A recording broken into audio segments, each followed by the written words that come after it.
Good afternoon, Meena and moderator. Glad to be speaking to you again. Let's begin with your literary journey. People start writing for many reasons. Sometimes it's passion, sometimes it is a revolution, and sometimes it's a solace for the soul. From where does your writing begin? Can we have another mic? Sorry.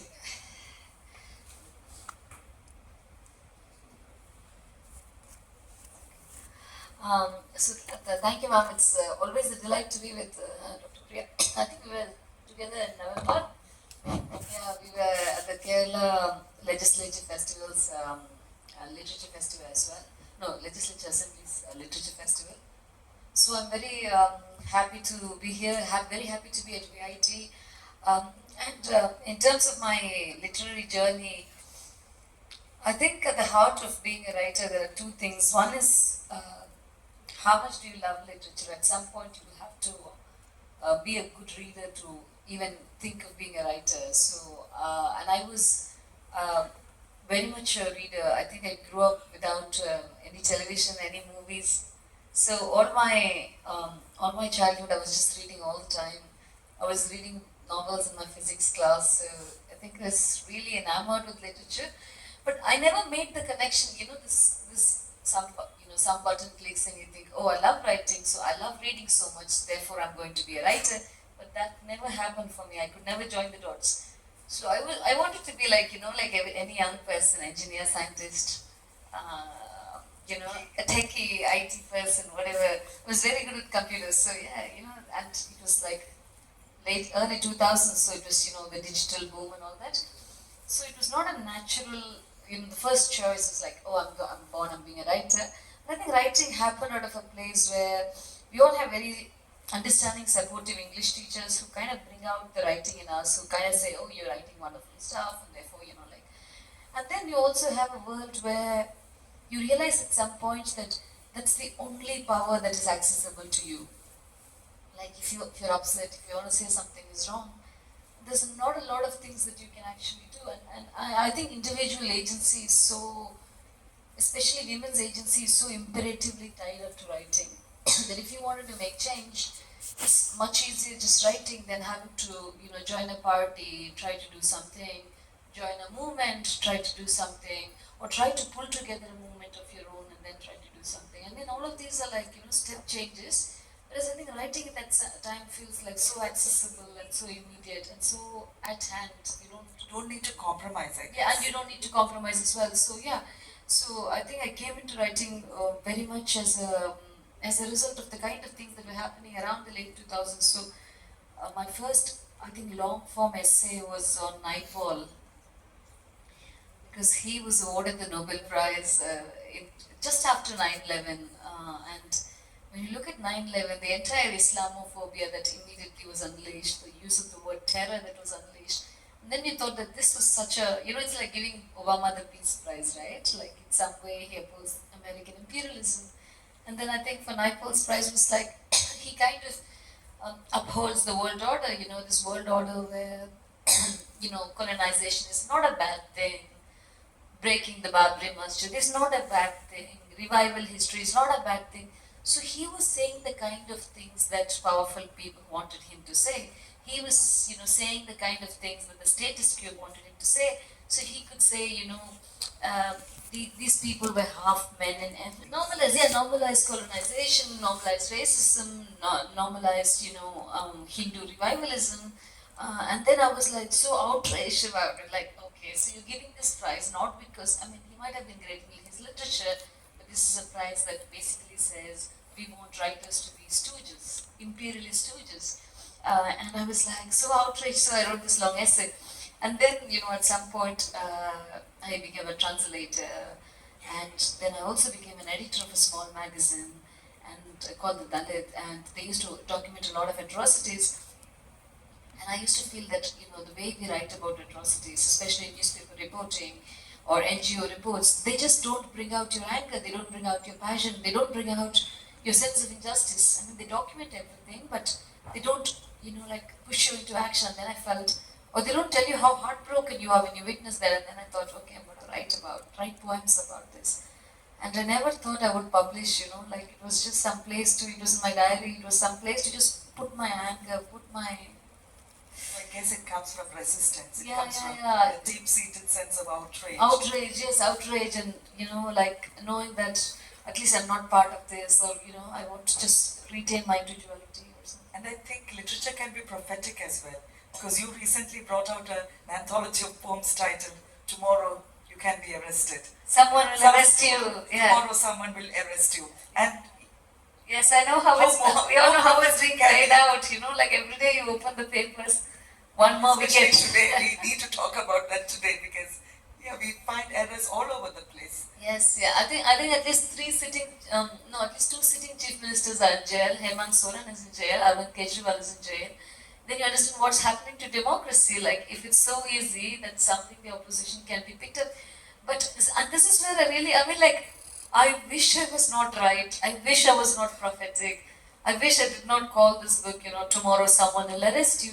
But literally, you feel the circle closing. I mean, unless you are like a completely brainwashed person, or you decide not to understand or be in touch with what's happening around you, it's so impossible not to see that the circle is closing and drawing nearer and near to you. And every single fascist government around the world, they always start their repression at the level of the writers, at the level of the thinkers, at the level of the artists. So you go everywhere, whether it was Egypt with Sisi, or whether it's Erdogan in Turkey, or whether it's Modi in India, whatever we want to talk about, you look at fascism, there's always a clampdown on writers. And I think it's so important for us to, in that sense, we are living through this. It's this very Brechtian thing, right? Like, what do you happen? Do you sing in the dark times? What is going to happen? So, I think we are in the stage where I don't know, like we are recording it, but I'm very hopeful. I don't know if it's a childish hope but I'm very hopeful that actually this is not a symbol of power. I think that when these arrests happen, everybody might think, okay, this is a dictator, this is how power is being abused. But I think that at the heart of it, the core of it is very hollow. They know that they cannot hold on to this power for a long time. They know they cannot hold on to this power for eternity. And when they're acting like this, I believe that it shows a sense of insecurity, a sense of fear. It's absolute fear that makes you behave like this, and that's my reading of it. So how does poetry tie into this? I think poets are really, because I think, this kind of blind fearlessness, and in many ways being blind to many other things, you kind of sense how power operates. And also because part of being a poet is to be reckless. Knowing that, oh, I'm not standing for an election, I can say anything. Poet is the first revolutionary. Yeah. Poet is in that sense enemy of the state kind of thing. So you're really powerful because you're like, okay, I'm not going to apply for a job. I'm not going to stand for an election. I'm not going to try for a prize. So you don't want anything from the system, and once you don't want anything from the system, you can say anything you want to the system. So I think you are kind of empowered because of who you are. Once wrote that you see India as a prison house of nationalities. Would you like that? Seemed like a very interesting thing because we talk about diversity and you are talking about a prison house of nationalities, multiple nationalities, because each state is separated by language, by its cultural practices, by its festivals. Yes, I think this prison house of nationality is originally the Leninist term to describe what was, the erstwhile Russia under the Tsar. So, he kind of saw, before the Soviet Union, he saw that, whatever was, together was a prison house of nationalities. And therefore, Lenin spoke about the national question and the question of self-determination. And I think it's very important that in India we also realize that we are not together because in some ways we have to ask the hard question: what is it that unites us? So and what is it that unites us is not is not what is told as propaganda. What unites us is the fact that we were colonized together, that we suffer from the same kind across India, across this landmass, across whatever you call this territory. We suffer from the same kind of misogyny, so that's a cultural unity. We suffer from the same kind of caste oppression, That's also cultural unity. So we are united because we fight against these things together. We are united because we fight against communalism, we're fighting against caste system, we fight against this raging patriarchy, femicide, misogyny on an everyday basis. So I think this unites us. So we cannot say, okay, we are united because of, okay, we love festivals, maybe that unites us. But I think at the heart of it, we have to recognize that each of us are, we are united, but we are very diverse people. We speak different languages, we have different cultures, and we have to resist homogenization. But unfortunately, the fact is, when we make our linguistic identity strong, and we say, okay, I'm very proud to be a Tamil, I'm proud to be about my literature, I'm proud to be a Malayali, I'm proud to be from, a Kannada writer. I think it makes it so difficult because we are going towards this other thing, politically, one nation, one election, one language, one people. So I believe that both ways are hazardous, right? Yes. We are very exclusive. That becomes a problem as well. No, definitely. I mean, at some. No, I think that exclusivity. Again, I also think that this exclusivity is being sharpened not by the people who are fighting oppression, but the people who are doing the oppression. So, and the exclusivity again is very, like, if you have to unpack exclusivity, they don't want everybody to identify as Malayali or Tamil because at some point it's homogenizing. At some point, they will go to the subcaste. They will say, okay, you go by, you sharpen your caste difference. They don't want all the people, let's say in Tamil Nadu, to come together as Tamil people. They would say, okay, who is the Gounder here? Who is the one year here? Who is the, every little subcaste. And try to say, you sharpen your differences. Who is the Mukulatur here? Make their differences sharper and sharper to prevent people to come together as Tamil. And this they are doing very carefully. So, on the one hand, they are like, oh, let's all learn Hindi. On the other hand, they are like, don't leave your caste. And I think that's problematic. You've taken on many dominator systems like fascism, like capitalism, and also patriarchy. Would you like to comment on the turn that feminism has taken now? Because from where I look at the feminist ideology, it has been appropriated by neoliberalism. And you celebrate individual victories of women. Whereas feminism is a very egalitarian movement. We believe in the upliftment of everybody. So at this juncture where we are at now with this ideology, the turn it has taken, where neoliberalism is completely appropriated and co-opted it. What is your take on it? I'm asking especially in the light of your writing, because you've been a very vociferous feminist, going to the point where you actually attempted a feminist translation of Tirukkural. So that is why I'm asking you this question. No, I think, for me, the idea of feminism is somebody who fights against the existing, very rampant misogyny in India. Because, it's not like, okay, I'm walking into this room and I want everybody to think, okay, there's like, there's no better thing than sliced bread at this moment, right? You don't want to say that, there's so many misconceptions against feminism. Like yesterday somebody was saying, oh, it doesn't mean women are superior. I mean, women never said we are superior. If you want to believe that, you're free. Isn't it a competition ever? It was never a competition. But I really think that everybody has to be a feminist because, we're sitting in this room. And you realize that for every 10 men, there are only 9 women, in the sense that there's one, like if you look at the sex ratio in India, it's like 900 something women for 1,000 men. Which means that one girl is not allowed to be born, which means she's not allowed to study, which means she does not exist. There's femicide, it starts at the beginning, it starts right at, even at the stage of birth, we are not allowed to be born. Like, how do you think we are going to be allowed to live? How do you think we are going to be allowed to love? How do you think we are going to be allowed to make the choices we make in our life? So you have to understand that there's so much vicious hatred for women. Like literally every woman who's living in this room is a survivor. Because the system is a system of infanticide. The system is a system of dowry harassment. The system is a system of domestic violence. So all of us should be feminists. This is not a question. This is not a question of anybody displacing anybody. This is a question of giving people the right to exist. The right to exist with the right to make their own choices. So I believe that in this system, if you're not a feminist, you're basically digging your own grave. If you're not a feminist, your patriarchy is handmaiden. If you're not a feminist, you're putting yourself at risk. You're putting your daughters at risk. You're putting your children at risk. You're putting your students at risk. So you have to learn by default, you have to be a feminist because anything else you do is causing grave danger to society. You may not be aware of that, but you are part of the problem. You need not be a woman to become a feminist. And you don't have to be a woman to be a feminist. Absolutely, I'm on board with that. But coming to this second question is that what has happened is, except for some very core ideologies, let's say communism, which they cannot co-opt, feminism has been very easy by the liberal West to co-opt. So, it's like, okay, some women can be the head and she can say lean in. And so, so we all learn how to lean in.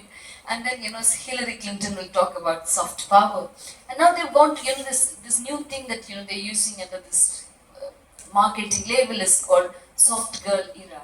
And what soft girl era? Soft girl era basically says, I want to sit at home, I want to bake cookies, and then my man is going to buy me food, and he's going to come home and take it. No, that's soft girl era. Girl, we were fighting against this. It's literally our mothers and our grandmothers fighting and pushing back against this whole soft girl era, right? So I think what's happening here with feminism again is like, the way what's happening in Palestine, for instance. We can talk about Palestine. It's not going to cost trouble. But what happened in Palestine is that this entire fake narrative around October 7, or also this very specific saying, okay, all these women are talking about Palestine, do they realize that Hamas is not feminist? But for us, the question is not whether how many 88% feminist Hamas is or what percent the resistance is feminist. You just can't bomb, 20,000 children to death. You cannot bomb 2 million people into displacement and then talk about, is Hamas feminist? That's not the question. The question is you're killing women and children, you're killing people. So you are, committing genocide. You don't have the right to talk about feminism. Don't use Western feminism as a garb to hide behind genocide. So feminism becomes a genocidal project. So, feminism has, in many places, Western feminism has become the tool for imperialism to attack. Exactly. In Afghanistan, in Iran. So yeah, and this is the same Western feminism which at the border has been doing forced sterilizations of women, which is the same feminism which is now genocidal feminism is handmaiden of imperialism, which is involved in the complicit in the murder of the genocide of 15,000 children. And UNICEF yesterday said, okay, the estimate of 12 or 13 or 14,000 is less because they say these are the children whose bodies we have retrieved. They said there are 1,000 more bodies of Palestinian children buried under the rubble. I don't believe in that type of feminism in the service, but it's been very easy. I think there's something that easy for capitalism to also co-opt, which is like LGBT. It's very easy, we just all wear a rainbow, you just wear rainbows, and you're like, oh, we're allies. But what does it do? What does it actually do? Like, it helps you pink wash all your problems, I right? think there was an excellent article which came out by Gypsy Goddess who talks about femo-nationalism and homo-nationalism, where these tangential groups are co-opted by fascist powers. Yeah, but yes, absolutely. But at the heart of it, these are issues that we know how to handle these issues. I mean, the same thing I think happened with the Tigers as well, But they at least knew at some point how to shut them down ideologically because they were like, one fourth of our force is women. When one third of the fighting force is women, you cannot say we are feminist enough. So they went and said, but all these women are brainwashed women. I mean, So we see that co-opting happening, but it's also very interesting because when the co-opting is happening, we also have to understand what's happening here, right? This is entire push towards many things look feminist, but they're not feminist. So one of those things, then they say we should raise the age of marriage to 21. It looks like, okay, they want girls to finish college or something like that, but actually that's to take away the right of adults to make choices and get married if they want at 18. So at 18 you can choose your prime minister, at 18 you can't choose your life partner. When your life partner, what autonomy does he have? The prime minister decides the nation. At 18 you're an adult enough to choose that, but you're not adult enough to make a choice on who you want to live with. And I think many things that look feminist may not necessarily be feminist. Again, with the 33% representation as well. Because how many women are pro-women? Yeah, we wouldn't know. So coming back to your feminist translation of Tirukkural, I mean, I'm sure the students will be eager to hear about it, how you actually heard these voices, polyphonic voices within this text. Oh, lovely. Yeah, so I don't have my book, so I can't read today, but I'll tell you a few examples. So the Quran is really interesting because, it's divided into these three sections. Quran is a very ancient, for those who don't know, might not know, It's a classical Tamil text that dates back to more than 2000 years ago, written by Valluvar. And it's very much the heartbeat of Tamil society because the Qurans are cited everywhere. And what is very specifically even more special and interesting about the Quran is that it's divided into these three sections called uh, morality, materialism, and love.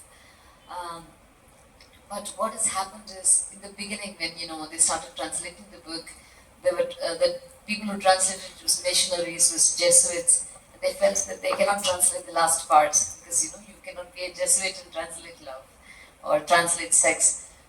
And then the later people who came, so Veera Munivar was Constantine Vesky and he didn't translate it, but later on others actually translated this love poetry and like Drew translated it, Pope translated it, G.U. Pope, and they all were like, okay, this is like, this is not the same person who wrote the rest of it.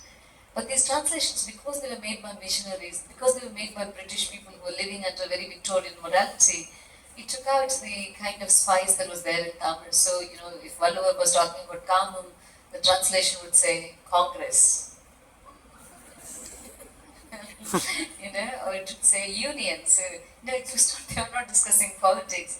But, to talk about sex, they were using words like Congress and union because they were like so afraid of even saying the word sex. Because this was, Victorian, classic Victorian morality, prudish Victorian morality. So I had to oh God, we have to save this text. We really have to save Valluvar. So it was like this emergency evacuation of Valluvar and say, okay, we get this man out and then there's also the other angle that for some reason they were all saying, but this is, divided this entire section and said, this is premarital love and this is chaste wedded love. And I was like, where does this come from? How do you even know that how poetry looked, how marriage looked 2000 years ago? We don't know whether it was polyamory or polygamy or polyandry or whatever it was. So we cannot decide that this was husband and wife. And as I think I said to you last time as well, what if Valluvar was writing all his poems for his side chick? We just have no clue. And so it was like, okay, so I had to demolish this idea that it was poems inside a marriage. How do you know? And the other question was, and it's also very interesting because sometimes these are poems that depict a woman, but how do you know also that it's only a man talking about a woman? It could be a woman talking about a woman, just sometimes you have to break these doors. And how do you know that, it's only a woman talking about missing a man? It could be a man talking about missing a man. So, this entire way the Shakespeare sonnets are everybody's still breaking their heads and saying, okay, who's the woman, who's the man? I really think we have to, go out of this compulsory heteronormativity in our text. It could be open for anybody because the person is always only a he or a she. The speaker is not always smart, so you have to allow. And I think it's not like I'm not telling everybody, okay, go and become lesbian, go and become gay. It's not like I'm telling people to do things. But what I'm saying is there is great poetry. So at this great poetry, you should have the freedom to read it without any walls. You should have the freedom to read it without saying, this society doesn't accept my love. This society doesn't accept my kind of love. Because love is love. You cannot tell you, okay, this is where we draw the line. That doesn't work. I think we need to have the sensibility to understand there are multiple voices present. So you write, you translate, you write poetry, you write fiction. What excites you the most? This is interesting. What do I like to write? I think different types of writing means I'm in a different place in my life. That's how I understand it. So, for instance, when I'm with fiction, I think the project has to be very, very interesting because I'm going to spend many years on it. And it's like a marriage. If the partner is not interesting, you cannot spend many years with them. So, so I absolutely need a very interesting project because the first person who should not get bored is me. Forget the readers, if the readers find it boring, that's their problem. I shouldn't get bored when I'm doing something. Right? So I'm I need a project that's really absolutely consumes me and I'm so fascinated with it, so I come back to it every day. So in my fiction, I really want that. And the second thing I wanted, when I write fiction, I'm always happy in the sense that, okay, I have 2 years, 3 years, I have the money to spend this time just writing this book. I don't have to, get a job. I don't have to go teach. I don't have to do things. Okay, I have the time, I have the resources, and I have this story that I'm fascinated by. So whenever I write fiction, it kind of points to stability in my life. Some kind of stability. It means that I'm writing from a time, the space, a room of your own. Yeah, it means the room of your own. So there's money, there's space, there's some kind of mental peace. So if I've done 3 novels, and I've actually said the last one, I sent it to publication last December. It should be out next year or something. So it means that space in my life was like, and these are long projects, so like they take 4 years, 5 years, 6 years. So I like them. But poetry means something is very wrong with my country. Just as when I write fiction, it means everything is fine with me. When I write poetry, I think it means agit-prop. Yeah, it's very agit-prop. It's like, oh God, we really have to do something. Okay, there's a rape in Hathras, or there's a pandemic in India. There's this the Delhi gang rape that happens in 2012. So it's like it's something that really pushes you. It's absolutely, or the CAA protests, the citizenship right protests. So you're like absolutely pushed to this point where like, oh, I have to raise my voice. Or this title poem that is like. It was about 2 of my friends were arrested under UAPA, which is the Anti-Terrorist Act. And when I wrote that poem, I know that these people were arrested, and one of the documents they took from their home was a book of Karl Marx, something on the surplus theory of labor, surplus value of labor or something. This they said was a problematic book. So I know that once they came after my friends, I mean my friends can't do much, and believe me, the last thing they can be is terrorists. So the police is coming after these people, the state is coming after these people, they'll come after anybody. And so, if I write poetry, it means, yeah, things are bad, things are wrong. This is just out of curiosity as a teacher. Your works have appeared on syllabi across India and in many other universities also.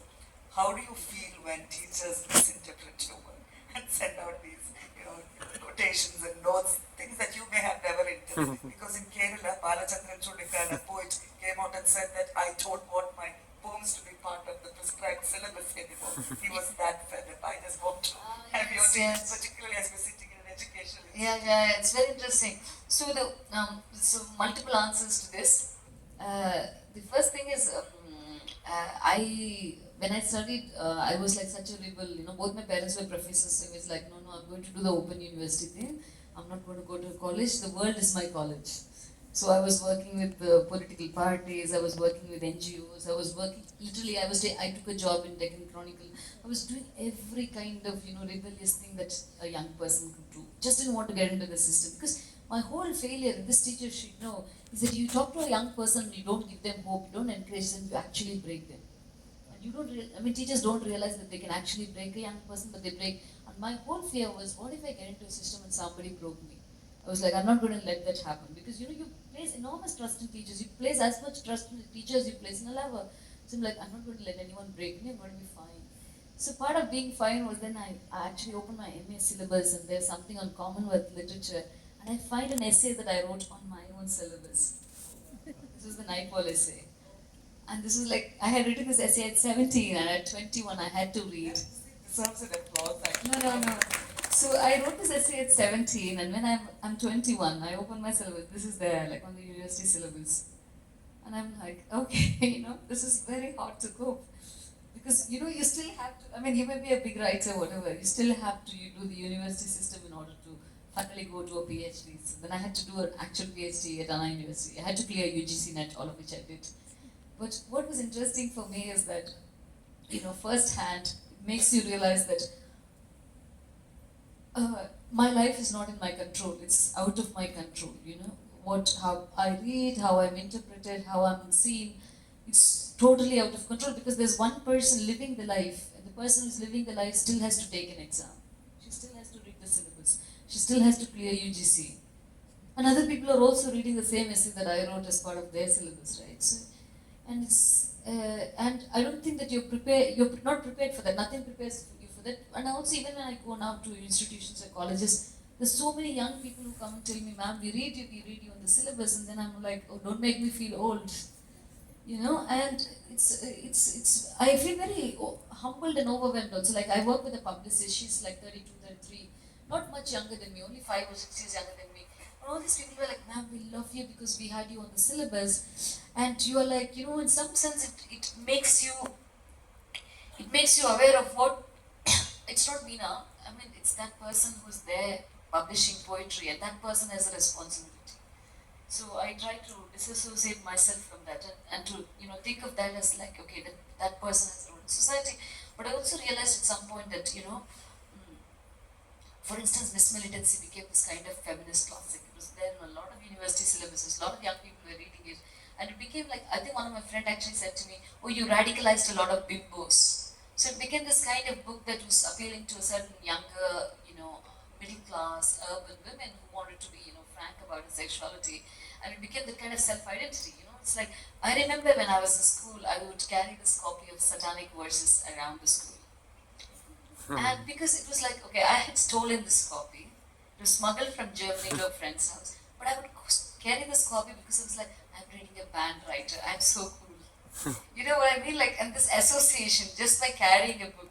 And I think that I became that kind of, fashion statement, style statement, political statement. Like, if you're reading Meena Kandasamy, you're a kind of person. And this is not in your control. Like, there's no advertisement campaign that anybody can run that will make them, get to become this person. And this is beyond you. So it's like, you accept it with a lot of happiness, humility, but also the fear that you cannot fail these people. You cannot become an opportunist tomorrow because all these people who believed in you today, they look up to you. Definitely there is.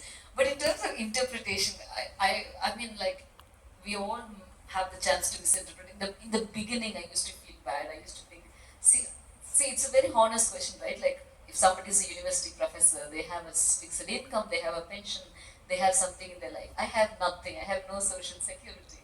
So sometimes it's very sad, like you're a writer, and this country doesn't think of you like that, right? You're a writer, but I have literally no savings, I have no pension, I have no plan, I don't have a job. I mean, it makes me very strong, I can do what I want to do, but it's also, and people who teach me have these jobs, so you feel bad in that sense. But that's not life, right? Like, life is you're much bigger than all of that, you're much bigger than a job. So you cannot allow the fact, okay, I used to feel very bad because I'm like, I'm being cannibalized. I went to Shodh Ganga, and when I went to Shodh Ganga, I actually looked up and I realized there are like 150 or 200 PhD theses on my work. And I'm like, okay, that's a lot of theses, and that's a lot of people who will, now there's like primary sources, secondary sources, people doing thesis on this thesis. And I was like, okay, I don't get involved. But you also feel, I think it's how you feel cannibalized, because you feel like someone's actually consuming you when you're still alive, because that kind of attention. But on the other hand, it's also a great thing. It's a great thing because we come in a society, we live in a society which for 5,000 years or more than that said only people, men of a certain community are intellectuals. Only they can read, only they can write, only they can theorize. So we are breaking that. We are not men, definitely, and we are not men of a certain community. And then we are able to make this intellectual impact, and I think that dangerous women. Yeah, dangerous women. So we are making that impact. So, but I think I don't worry so much about the teachers. I just want to finish this on this point. I'm very interested in my Instagram because somebody DMs me and says, "Madam, what do you mean in this poem? An angel meeting me? Did I write this poem?" Randomly people are like, "Ma'am, what do you mean in this poem? I have an assignment tomorrow. Please help me." Like, girl, my Instagram is not for this. Like. Yeah, it's not a tuition class. But I also think how brilliant students are. No, like, why go to their professor? Just ask the poet. Ask them a poet directly. Like, tell me what this poem means. And so you can't, I think we let them ask the question. Yeah, so we can ask questions. I'm open to the audience now.